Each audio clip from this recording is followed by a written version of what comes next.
சத்தியவானை சாவித்திரி யமனிடமிருந்து மீட்டாள் என்பது எல்லோருக்கும் தெரிந்த கதையாகும். ஆனால் எப்படி மீட்டாள் என்பது தெரிய வேண்டுமல்லவா?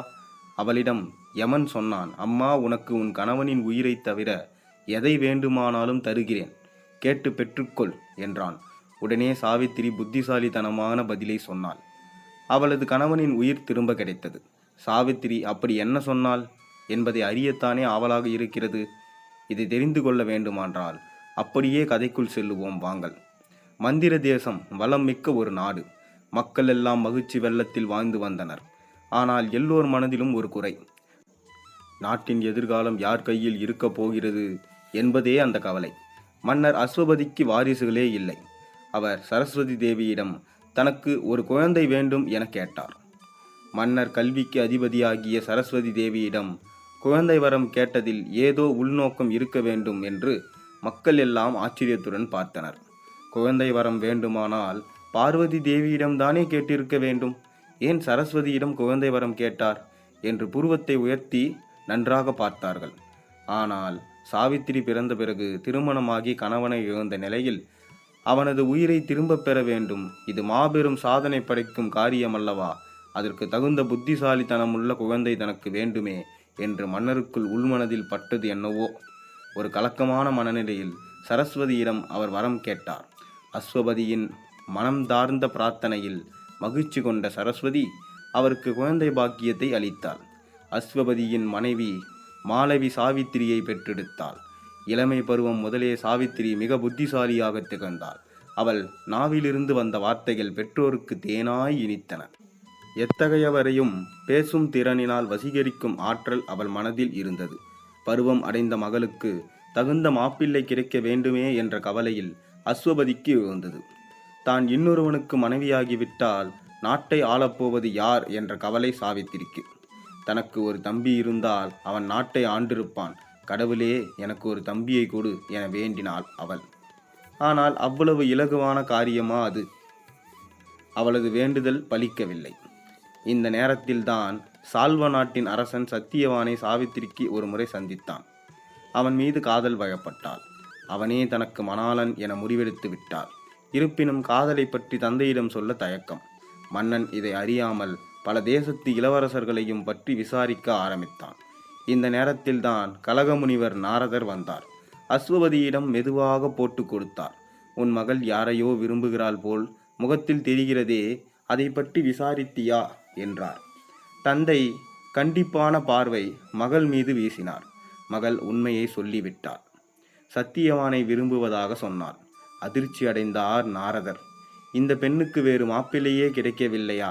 அந்த சத்தியவான் தான் எதிரிகளிடம் தோற்று நாட்டை இழந்து கண் தெரியாத தன் தந்தையுடன் காட்டிலல்லவா வாழ்கிறான். அட, நாடு போனால் போகட்டும். அவன் இன்னும் உயிரோடு இருக்கப் போவதே இன்னும் 1 வருஷம்தான். அவன் விதி முடியப் போகிறது. அதன் பிறகு இந்த குழந்தையின் நிலை என்னவாகும் என்ற அதிர்ச்சி தகவலை சொன்னார். அஸ்வபதி உடனே அரண்டு போனார். சாவித்திரிக்கு மனதில் கலக்கம் என்றாலும் வெளியில் காட்டவில்லை. தந்தையிடம் உறுதியாக சொல்லிவிட்டாள். மனதில் அவரை நினைத்த பிறகு வேறு ஒருவருக்கு இடமில்லை. 1 ஆண்டு வாழ்ந்தாலும் அவரோடு வாழ்ந்துவிட்டு சாகிறேன் என்றாள். அடம் பிடித்த மகளின் கண்ணீர் அஸ்வபதியின் நெஞ்சை கரைத்து விட்டது. சால்வ தேசத்து காட்டில் நாடு இழந்து தவித்து கொண்டிருந்த சத்தியவானை தேடிச் சென்றார். அவனது தந்தையை சந்தித்தார். கண் இழுத்த அந்த மாஜி மகாராஜா தன் மகனின் நிலை தெரிந்தும் பெண் கொடுக்க முன்வந்த அஸ்வபதியின் அன்பை நினைத்து திகழ்ந்து போனார். என் மகனுக்கு திருமணமே வேண்டாம் என நினைக்கின்றேன்.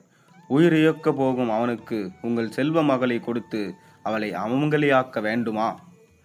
இதை தாங்கும் சக்தி எனக்கே இல்லாத போது உங்கள் மனம் என்ன பாடுபடும்? தெரிந்த கிணற்றில் விழுவது என்பது பாவமில்லையா என்றார். மகளின் மனதை மாற்றும் சக்தி தனக்கு இல்லை என்ற அஸ்வபதி திருமணத்துக்கு நாள் குறித்தார். கற்புக்கரசி சாவித்திரியை கைப்பிடித்தான் சத்தியவான். தன் நாட்டை விட்டு கண் தெரியாத மாமனாருக்கு சேவை செய்யவும், ராமன் இருக்கும் இடமே சீதைக்கு அயோத்தி என்ற தத்துவத்தை மெய்யாக்கும் வகையிலும் காட்டிற்கே வந்து விடுகிறாள் சாவித்திரி. 1 வருடம் கழிந்தும் விட்டது. யமன் பாசக்கயிற்றோடு வந்து விட்டாள். யாருக்காகவும் எதற்காகவும் காத்திருக்காதவன் அவன்.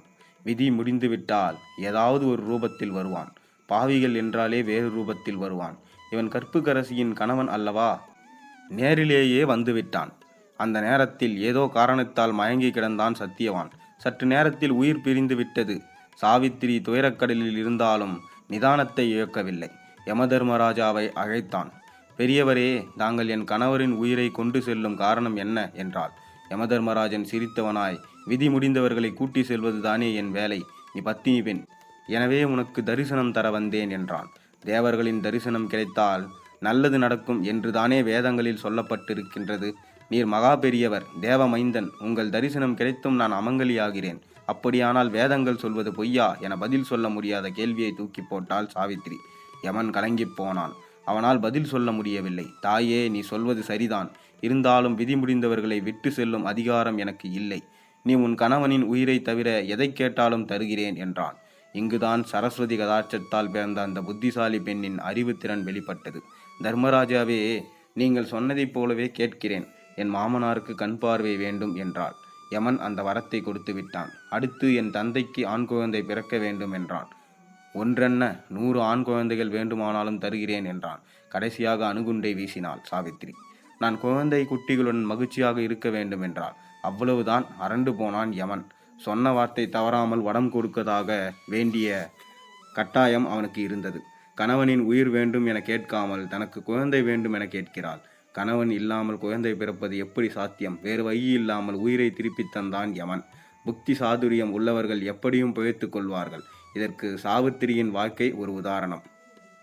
மீண்டும் ஒரு இனிமையான கதையில் உங்களை சந்திக்கிறேன். அதுவரை நன்றி, வணக்கம். இந்த கதை பிடித்திருந்தால் மறக்காமல் சப்ஸ்கிரைப் செய்யவும், லைக் பட்டனை ப்ரெஸ் பண்ணவும். அப்போதான் நீங்கள் தரும் ஆதரவு மேலும் மேலும் கதைகள் போட எனக்கு உறுதுணையாக இருக்கும்.